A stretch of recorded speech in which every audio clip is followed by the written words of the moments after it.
Louisiana State Penitentiary, Angola. Maximum Security Wing. Exercise Yard B, June 11, 1971. Friday morning, 10:15 a.m. The yard is not a yard in any sense that the word suggests openness. It is a rectangle of cracked concrete bounded on three sides by walls that rise 40 feet and on the fourth side by a chain-link fence topped with razor wire that catches the Louisiana morning light and holds it in small sharp pieces along its length. The concrete is the color of things that were once white and have absorbed enough Louisiana summers to become the color of surrender. The heat at 10:15 in the morning in June at Angola is not the heat that people who have not experienced it can accurately imagine from the word heat. It is a physical presence. It has weight. It presses against exposed skin and finds its way through clothing and settles into the lungs with the specific quality of air that has been heated past the point where it carries the usual oxygen to everything else ratio that bodies expect. 43 inmates occupy the yard on this Friday morning. They are arranged in the specific spatial patterns that maximum security yards develop organically over time, patterns that look random from above and are not random from inside, that encode the social architecture of the population in the distances between groups and the orientation of bodies and the specific areas of the yard that specific people occupy at specific times, because those areas and those times belong to those people in the way that things belong to people in enclosed high-stakes environments, not through documentation, but through the accumulated weight of established fact. Most of the 43 people in the yard are occupying their usual positions. One of them is occupying the center. His name is recorded in the Louisiana State Penitentiary intake documentation as Jerome Aldous Washington, inmate number 741096621, received August 1968, serving 2 consecutive life sentences for crimes that the court documents describe in language that the court documents use for things that require maximum language. He has been at Angola for 3 years. He will be at Angola for the rest of his life. The intake documentation records his height as 8 feet 3 inches. This number has been questioned, verified, questioned again, and verified again by 3 separate measuring processes conducted at intake and at 2 subsequent medical evaluations, because it is a number that the people recording it understood would be questioned and that they wanted to be certain of before committing it to the permanent record. The permanent record is certain, 8 feet 3 inches. The documentation records his weight at intake as 487 pounds. The weight fluctuates with the institutional food supply and with the specific demands of his physical activity, which are considerable. But the fluctuation is not significant in either direction relative to what 487 pounds means structurally. It means that the standard issue furniture of the penitentiary required modification for his cell. It means that the standard issue clothing required fabrication rather than selection from existing inventory. It means that the physical presence of Jerome Washington in any space that other people also occupy produces in those people a response that precedes any assessment of his behavior or his intent, a response that operates at the level of the nervous system before the conscious mind has engaged, the response of a body encountering another body whose physical scale registers as categorically different from the scale that the nervous system's prior experience has calibrated it to process. In 3 years at Angola, he has been involved in 14 documented physical incidents. The documentation of these incidents uses clinical language, altercation, physical contact, use of force. The clinical language is accurate in the sense that it describes what occurred. It is incomplete in the sense that it does not convey the specific nature of what occurred, which requires not clinical language but the specific testimonial language of people who were present, and whose accounts of each incident share a consistent quality that the incident reports do not capture. The quality is this: it was over before it should have been possible for it to be over. The 14 incidents involved 14 different people. The people were inmates, guards, a medical technician, and in one case a visiting security consultant from Baton Rouge who had come to assess the yard's protocol and who encountered the subject of his assessment more directly than his protocol anticipated. The outcomes of the 14 incidents are consistent across all 14. The other party in each incident ended the incident on the ground, or against a wall, or in the specific condition of a person whose body has received sufficient force to remove it from the immediate concerns of the present moment. None of the 14 required more than 3 seconds. The consistency of this number across 14 separate incidents, involving 14 different people of varying sizes and backgrounds and levels of physical capability, is the fact that Angola's corrections officers and medical staff and administrative personnel discuss in the specific tones of people who have arrived at a fact through evidence rather than assumption and who find the fact more significant than comfortable. None of the 14 required more than 3 seconds. The name that the yard knows him by is not Jerome. The name that the yard knows him by is a name that yards develop for people who occupy the specific position in the yard's social architecture that Jerome Washington occupies. A position that has no formal designation but that everyone in the yard understands with complete accuracy. The name is not relevant here. What is relevant is what the name represents, which is the unanimous recognition by 43 people whose judgment on this specific question has been calibrated by direct observation and in several cases by direct experience that Jerome Washington is the most physically dangerous person in this yard, and by extension in this institution, and by extension in any institution in Louisiana, and possibly in any category of institution anywhere. This is the consensus. It is not disputed. It is not the kind of consensus that emerges from reputation management or from the social dynamics of institutional hierarchy. It is the kind of consensus that emerges from evidence. Bruce Lee is at Angola because of a correctional reform initiative. This requires more explanation than it sounds like it requires. In the spring of 1971, a Louisiana state representative named Charles Thibodeau had been engaged in a sustained effort to introduce vocational and disciplinary programming to the state's maximum security institutions, programming that went beyond the standard options and that drew on non-traditional disciplines as a framework for the specific kind of structured self-development that correctional environments claimed as a goal but rarely achieved through their existing offerings. Thibodeau had encountered Bruce Lee through a mutual contact in Los Angeles and had been struck by Bruce's articulation of Jeet Kune Do not as a fighting system but as a framework for the development of self-knowledge and self-mastery, a framework that Thibodeau believed had potential application in the correctional context. 3 months of correspondence followed. Bruce engaged seriously with the proposal because he engaged seriously with any genuine inquiry about what his work actually was and what it was for. He asked careful questions about the specific population, the specific conditions, the specific goals. He received careful answers. He agreed to a visit, a demonstration session, a conversation with the administration about what a sustained program might look like. He was explicit about the terms. He would come as an educator, not as a performer. He would engage with the population directly. He would not treat the environment as a venue for demonstration. He would treat it as what it was, a place where people were living their lives under conditions that made certain kinds of development harder and certain kinds of growth more necessary. The visit was arranged for June 11, 1971. The administration at Angola received the arrangement with a mixture of genuine interest and the specific institutional caution that maximum security prisons bring to anything that departs from established protocol. There were conversations about security. There were conversations about the specific population that would be present. There were conversations conducted carefully and with the diplomatic indirection that institutional communications use for things that are relevant but sensitive about Jerome Washington. Bruce was told that Exercise Yard B on Friday morning would include the full maximum security population of that wing, 43 inmates, and that among them was a person whose physical presence was, the administration used a specific word, exceptional, and that Bruce should be aware of this before the session began. Bruce said, "Tell me about him." They told him. He was quiet for a moment after they finished. Then he said, "I want to speak with him directly during the session." The administration responded with the specific institutional hesitation that produces long pauses in conversations. Bruce said, "If I am here to work with this population, I am here to work with this population." The hesitation resolved.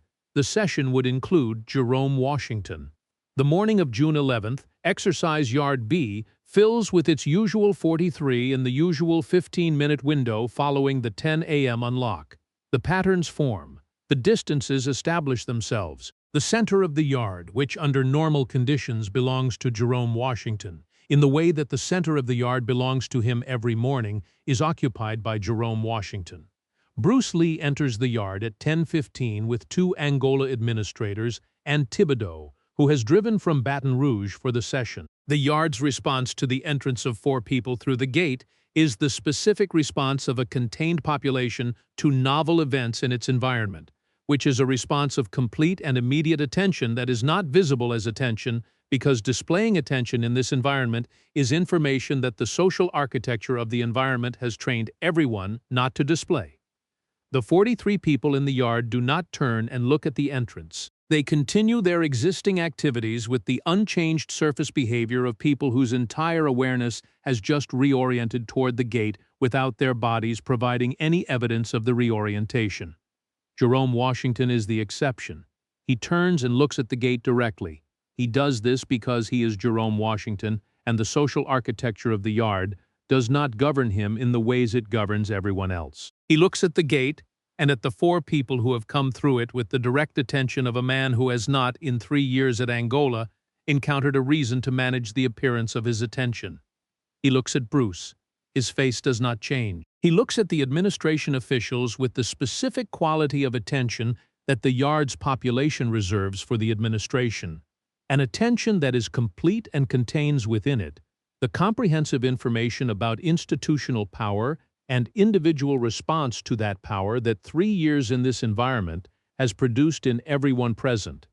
He looks back at Bruce.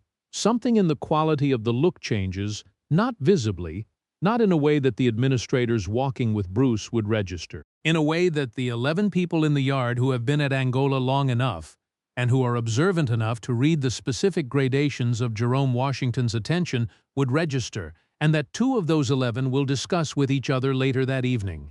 What changes is this? The look that Jerome Washington gives to most things in the yard is a look of complete and accurate assessment conducted from a position of established certainty. The certainty being, I know what this is, and I know what it represents, and I know what I am relative to it, and none of those things require further investigation. The look he gives Bruce Lee for the second time is not that look. It is a look that contains a question. Bruce sets up in the center of the yard. He asked to set up in the center of the yard specifically, and the administrators agreed because the center of the yard has the best sight lines, and they understood his request as logistical. It is logistical, it is also something else. Setting up in the center of the yard on the first morning means setting up in Jerome Washington's space. And Bruce understood this when he made the request and made it anyway for reasons that will become clear. He introduces himself to the yard without the assistance of the administrators.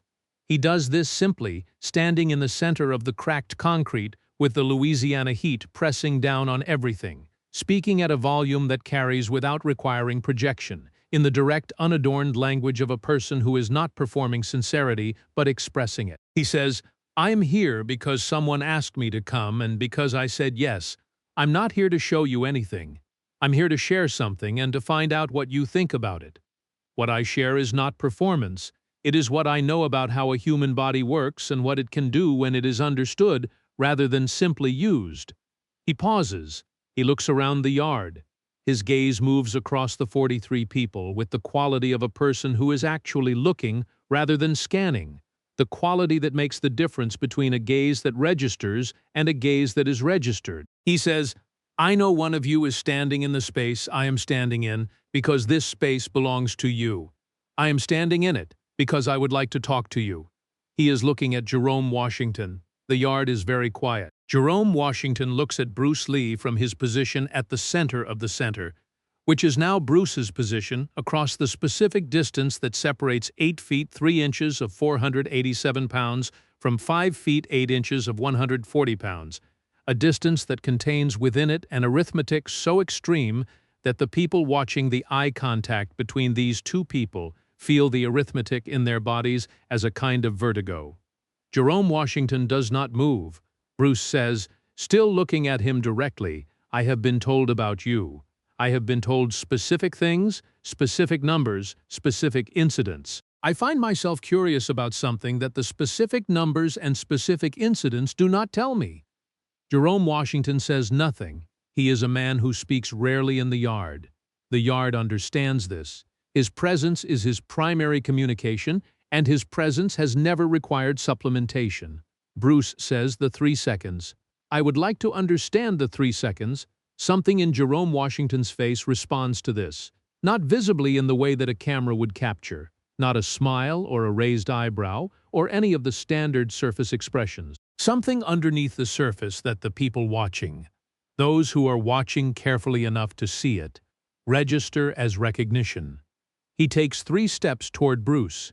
Each step of Jerome Washington in the yard is an event that registers in the bodies of every person present, not because of any threat implied, because of the physical reality of 487 pounds moving on cracked concrete, because of the scale of the shadow that precedes the movement, because of the specific quality of approaching mass that the nervous system processes below the level of conscious choice. He stops 4 feet from Bruce. At 4 feet, the arithmetic of the size differential is not arithmetic anymore. It is environment. Bruce is standing in Jerome Washington the way a person stands inside weather. He looks down at Bruce. His expression has the quality of a person who has been waiting for something they did not know they were waiting for and who has just found it in a form they did not expect. He says, in a voice that is lower than the heat and quieter than the concrete and absolutely clear in the yard's silence, "What do you want to know?" Bruce says, "I want to know whether the 3 seconds is a consequence of your size or a consequence of your understanding, because those are different things and I cannot tell from the outside which one it is." Jerome Washington looks at him for a long moment. Then he says, "Show me something, and I will tell you which one." The administrators take a step forward. Bruce raises a hand in their direction. A small gesture. "Stop." They stop. He looks back up at Jerome Washington. He says, "I'm going to show you one thing, not to demonstrate what I can do, to ask you a question about what you observe." Jerome Washington waits. Bruce moves. What he does is not directed at Jerome Washington. It is directed at the air in front of him, at a space that is not occupied by anything, a demonstration in the purest sense of the word, movement executed without a target, the full expression of a technique in open space where only its mechanics are visible and not its application. The strike is a version of the 1-inch punch that Bruce has spent years refining into something that has stopped being a technique and has become an expression of a physical principle, the principle of full-body integration in the transmission of force, the principle that the generation of power is not a function of the limb executing the movement, but of the complete kinetic chain from the ground through the legs, through the hips, through the core, through the shoulder, through the arm to the point of contact. The strike hits nothing. It makes a sound in the air that the 43 people in the yard hear with the unanimous attention of people who hear something they were not prepared to hear in a space they thought they understood acoustically. Bruce stands. Jerome Washington is looking at the air where the strike happened. He is looking at it with the expression of a person doing arithmetic. Real arithmetic, not the social arithmetic of the yard's hierarchy. The mechanical arithmetic of someone who understands force because he has been producing it his entire life, and who has just seen force produced in a way that his understanding does not immediately account for. He says, "You did not wind up." Bruce says, "No." He says, "Where did it come from?" Bruce says, "Where does yours come from?" Jerome Washington looks at his own hands. This is a gesture that no one in the yard has seen him make before. He is a man who is aware of his hands in the constant operational sense of someone who has always had the hands he has, which are large beyond the range of normal measurement in the way that the rest of him is large beyond the range of normal measurement, and who has therefore lived inside an awareness of what his hands are that other people do not have access to because they have never had hands like his to be aware of. He says, "Mine comes from here." He indicates his body with a motion that is general rather than specific. All of it. It has always come from all of it. I did not learn that. I was born knowing it. Bruce nods, slowly. The nod of a person receiving information that confirms something and adds to it simultaneously. He says, "You have what took me 30 years to develop. You were born with the full-body integration that I had to construct. That is what the 3 seconds is.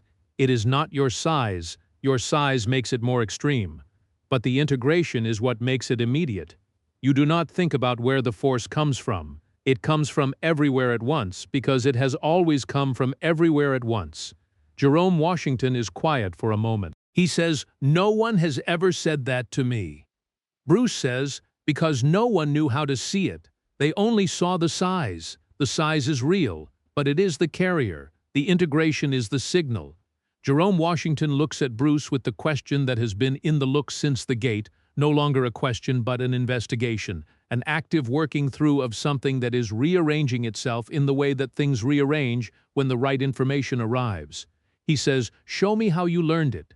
Bruce says, "That is what I am here for." What follows is 2 hours. The program that resulted from those visits did not make headlines. It was not reported in any publication that covered Bruce Lee's professional life. It existed in the administrative records of Louisiana State Penitentiary and in the accounts of 43 men who were in Exercise Yard B on a Friday morning in June, and in the private correspondence between Bruce Lee and Charles Thibodeau that continued until Bruce's death 2 years later.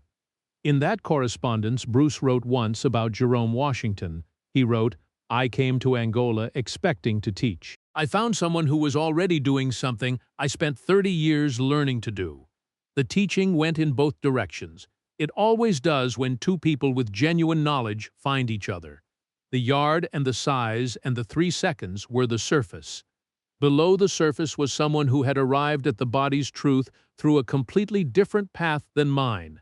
Paths that different meeting at the same truth. That is what the discipline is for. That is what it has always been for. Jerome Washington remained at Angola. He completed his 2 life sentences in the only way that 2 life sentences can be completed. In the years between June 1971 and that completion, the 14 incidents became 15 and then did not become 16, because something in the understanding that the Friday morning session had made available to him had changed the architecture of his responses to the situations that had previously produced the incidents. Not by removing his physical capability, but by adding to it the thing that had always been missing from it, the understanding of what it was, which is not the same thing as having it, but which is, as Bruce told him in the yard, the difference between a carrier and a signal. The signal is what you do with what you are. That part you choose. That part was always the choice. That was what Bruce Lee came to Angola to say. It took 2 hours and 140 pounds and the heat of a Louisiana morning to say it to the most physically imposing person in any room he had ever entered. He said it anyway. He always said it. That was the whole point.